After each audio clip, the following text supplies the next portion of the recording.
मैं हूं राजेश श्रीवास्तव। हम खड़े हैं इस समय कानपुर के बिबरू गांव। जी हां, ये वो गांव है जहां पर विकास दुबे जो इस समय उत्तर प्रदेश में आतंक का पर्याय बन गया है। इस गांव के बाहर करीब 600 से 700 पुलिस जवानों की फ़ोर्स लगाई गई है। इस जवानों की फ़ोर्स बड़ी संख्या में, ज़्यादातर इसमें एसटीएफ के लोग तैनात हैं जो विकास दुबे की तलाश में हैं। इस गांव का चप्पा चप्पा सील कर दिया गया है। लेकिन आपको बताएं कि विकास दुबे दरअसल पुलिस के सामने एक बहुत बड़ी मुसीबत खड़ी कर रहा है। हमने गांव के लोगों से बात की, हमने जानने की कोशिश की, आसपास के क्षेत्रों में बात की। सुबह 6 बजे से हम लगातार यहां पर कोशिश कर रहे हैं और हमने जो जानकारी हासिल की है वह पुलिस के लिए ही बहुत बड़ी मुसीबत है। शायद इसीलिए फिर एक बार ऐसे विकास दुबे पुलिस को अब तक चकमा देने में कामयाब रहा है। कहा जा रहा है कि बिबरू गांव करीब 35,000 की आबादी का ये क्षेत्र है। हिंदू मुस्लिम दोनों की लगभग मिली-जुली आबादी है यहाँ पर। विकास दुबे यहाँ का रॉबिन हुड कहा जाता है। जी हाँ, जिस तरह आपने रॉबिन हुड की कहानी पढ़ी और सुनी होगी, ठीक उसी तरह विकास दुबे ने यहाँ पर लोगों को हर तरह से मदद की। चाहे वो किसी का मकान बनता हो, चाहे वो किसी की शादी होती हो, चाहे किसी का दुख हो, चाहे किसी की मरना हो, हर किसी की दुख सुख में खड़ा रहने वाला विकास दुबे है। इसीलिए शायद विकास दुबे को यहाँ से पुलिस को कोई मदद नहीं मिल पा रही है और विकास दुबे को इस गांव के लोगों ने अभी तक कोई मदद नहीं मुहैया कराई है।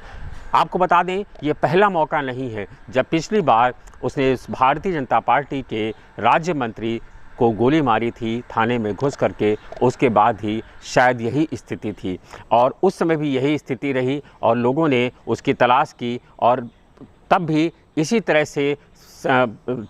से सारी एसटीएफ को, पुलिस फोर्स को लगाया गया था। कई दिनों तक इस गांव को, सीमाओं को घेरा रहा गया, लेकिन विकास दुबे तब भी चकमा दे करके हाई कोर्ट में पहुंच करके उसने सरेंडर कर दिया था और अब ये मामला उसका ख़त्म भी हो चुका है।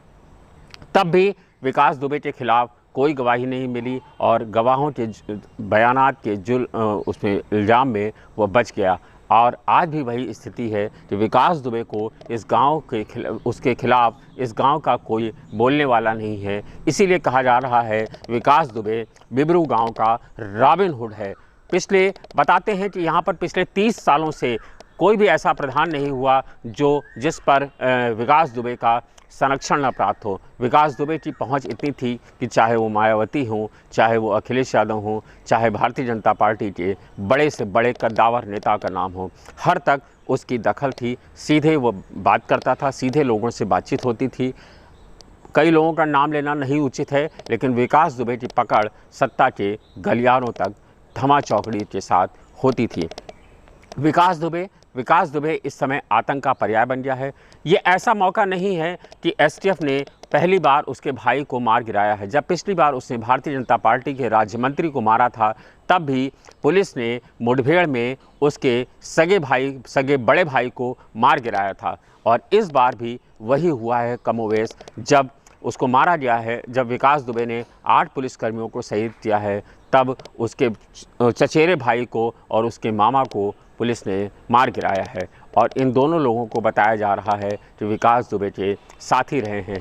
हो सकता है कि विकास दुबे के साथी हों, लेकिन सवाल ये है कि विकास दुबे कैसे अब तक पुलिस की निगाहों से बचा हुआ है, पुलिस की पकड़ से दूर है। हम आपको बता रहे हैं पल पल की घटना, क्योंकि हमने सुबह 6 बजे से आकर के लगातार यहाँ पर हमने कदम चाल किया है, हर एक से बातचीत की है और जो जानकारी हमें हासिल हुई है वह घटनाक्रम इस प्रकार है कि रात में करीब 11:30 बजे बिबरू गांव में गोलियों की तड़तड़ाहट होती है।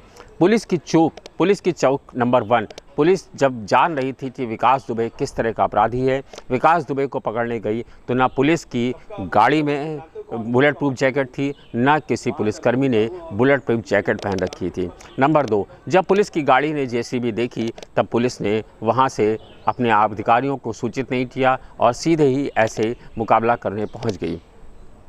11:30 बजे घटना को अंजाम दिया जाता है। विकास दुबे के हौसले इतने बुलंद थे कि विकास दुबे ने 5 पुलिसकर्मियों के शवों को एक के ऊपर एक रख रखा था और अगर 1 घंटे के बाद रिकवर फाइल में पुलिस ना पहुंचती तो शायद उन शवों को जलाने की उसने तैयारी कर रखी थी। लेकिन दोबारा 12:30 बजे तक, 1 घंटे तक कोई पुलिसकर्मी नहीं पहुंचा। 11:30 बजे से लेकर के 12:30 बजे तक विकास दुबे और उसके साथी यह आतंक फैलाते रहे, मारा। उन्होंने सभी पुलिसकर्मियों के शवों को एक के ऊपर एक रखा, शायद जलाने की कोशिश थी, फिर जो भी हुआ हो जलाया नहीं दिया।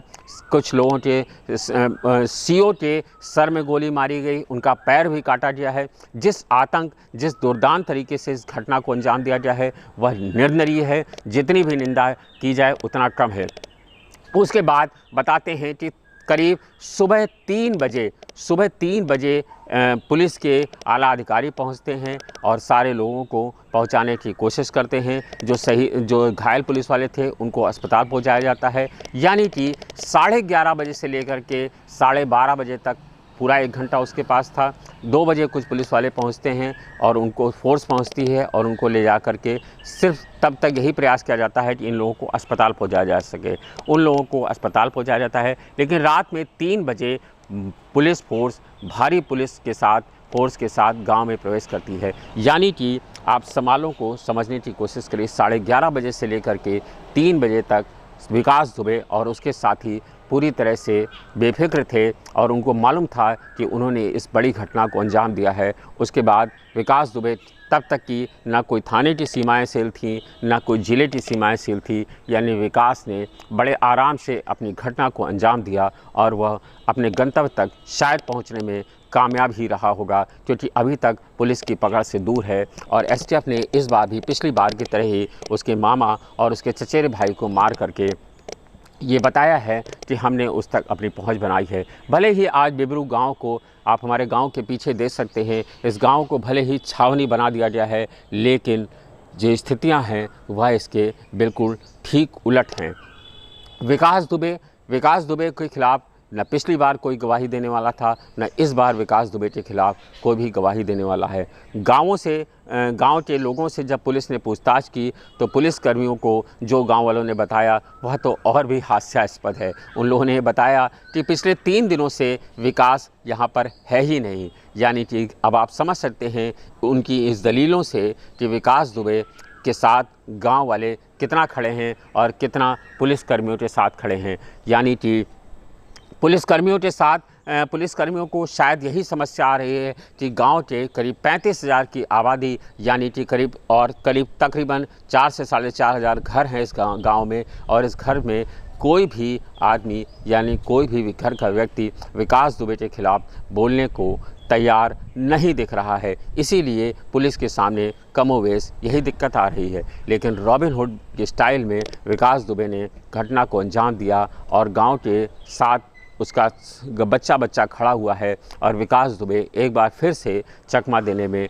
कामयाब रहा है। विकास दुबे कहाँ है यह किसी को नहीं पता है, लेकिन विकास दुबे ने जिस तरह की इस बार घटना को अंजाम दिया है, इलाहाबाद, लखनऊ, कानपुर, उन्नाव, यहाँ तक कि दखल देने वाला विकास दुबे आज उत्तर प्रदेश ही नहीं पूरे देश के लिए सुर्खियों का सबब बन गया है। और विकास दुबे की तलाश पुलिस भले ही कर रही है, लेकिन पुलिस ने, आपको बता दें, पुलिस कह रही है कि हमने थानाओं की सीमा, जनपद की सीमाएं सील कर रखी है, हर गाड़ियों की तलाशी हो रही है, लेकिन ये उसी तरह से हो जाता है कि सांप मर जाए और उसके बाद लकीर पीटना। क्योंकि 11:30 बजे से लेकर के 3 बजे तक ना कोई गांव में फोर्स पहुंची थी और ना ही जनपद की सीमाएं सील थी। यानी कि जब विकास दुबे ने अंजाम दिया घटना को 11:30 बजे से लेकर के और सुबह 3 बजे तक, उसके पास तकरीबन 3 घंटे का वक्त था। 3 घंटे तक वह कोई भी आदमी जो इस घटना को अंजाम देगा वह अपने घर में नहीं होगा, ना ही जनपद में होगा। सवाल तलाश का है,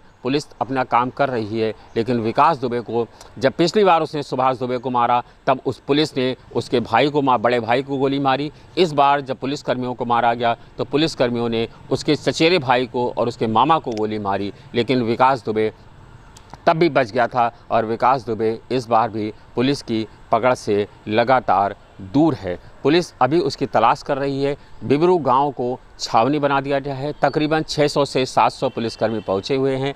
अनंत एसटीएफ के डीजीपी डीआईजी अनंत देव तिवारी को लगाया गया है। अनंत देव तिवारी के बारे में कहा जाता है कि अनंत देव तिवारी अगर होते या अनंत देव तिवारी को विश्वास में लेकर के इस पकड़ को अंजाम दिया जाता है तो शायद घटना कुछ का स्वरूप कुछ और होता, क्योंकि अनंत देव तिवारी कानपुर में रहे हैं। अनंत देव तिवारी विकास दुबे के गिरोह के बारे में कहा जाता है कि काफ़ी कुछ जानते हैं। अगर वो गए होते इस अभियान का नेतृत्व करने तो शायद इस तरह की चूक नहीं होती, लेकिन इस चूक के चलते 8 पुलिसकर्मी शहीद हुए हैं और उत्तर प्रदेश के खाते में एक बदनुमा दाग लगा है कि 8 पुलिसकर्मियों को शहीद किया है विकास दुबे ने। लेकिन विकास दुबे कल से अब तक लापता है। पुलिस उसकी तलाश में है। बिबरू गांव को छावनी बनाया गया है, लेकिन सवाल फिर वही है, विकास दुबे कब आएगा पुलिस की पहुंच में। धन्यवाद, शुक्रिया।